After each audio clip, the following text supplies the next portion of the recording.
Hayom Harat Olam. Hayom Harat Olam. Didn't they just say that? Hayom Harat Olam. Why do they keep saying that? Excuse me? Oh, I'm sorry, did I interrupt you? Oh, no, it's fine, don't worry about it. But something seems to be bothering you. What's wrong? No, it's just that I'm curious as to why you repeat the phrase Hayom Harat Olam 3 times.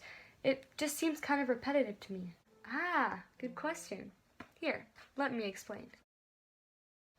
Hashem created man on Rosh Hashanah. Man became God's subject and child. By considering mankind his own children, God didn't make many laws. There were no rules of conduct or any system to live by, for we were expected to live up to our own greatness. God granted man power and honor and assumed we would live up to this greatness. This system was called Malchut. Wow, that sounds amazing. No rules, no laws, power and honor, totally free? That may sound pretty amazing, but what happens next is not so much. Unfortunately, the people took advantage of this freedom. They filled the world with lust, ugliness, and wickedness. Man was expected to use his greatness to make the world a wonderful place, but he did just the opposite. God waited patiently for 1,656 years for the people to do teshuvah. When he saw that they didn't, he washed them away with a flood. God even gave Noah 120 years to build the ark to give the people a chance to do teshuvah. And no one in all those years decided to do teshuvah? Well...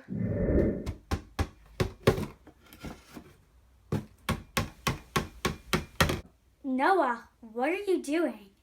Building an ark? Why? Because Hashem is going to destroy the world because we are acting badly. But if we change our ways and do teshuvah, maybe he'll change his mind. Like that's gonna happen. Noah, you're crazy.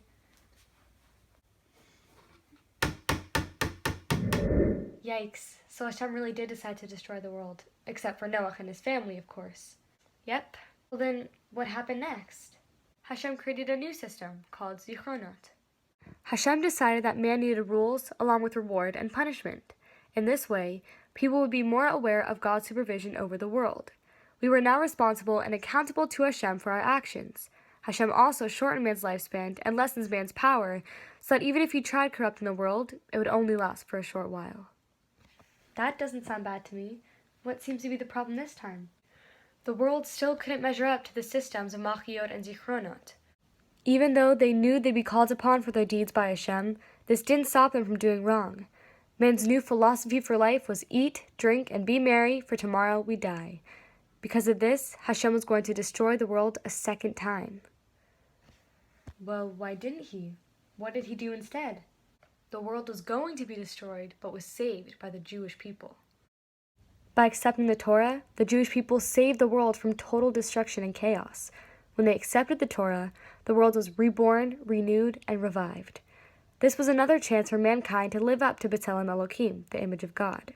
This third system is called Shofrot, and it is the ability to hear the voice of Hashem inside him, telling him to do teshuvah and connect with God.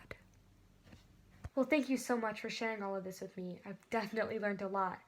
But this still doesn't answer my question. Why is the phrase Hayom Harat Olam repeated 3 times? It just seems kind of repetitive. The reason we repeat that phrase 3 times is because it represents each new beginning of the world. In our Machzor, this phrase is recited after each section, which is labeled either Malchut, Zichronot, or Shifrot, for each system represents a fresh start and a new beginning for the world. Oh, now it all makes sense. Thank you so much for sharing all of this with me. I now feel more connected to my davening because I know all this information. Of course, but don't thank me. Thank Mrs. Weiser, for she taught me everything I know about this topic. Who is Mrs. Weiser? She is my Yahadut teacher at Swell Hebrew Day School. I think you should join the class. You'll definitely enjoy it. From what I hear, it seems like a great class. I think I'll join. Once again, thank you so much, and Chag Sameach.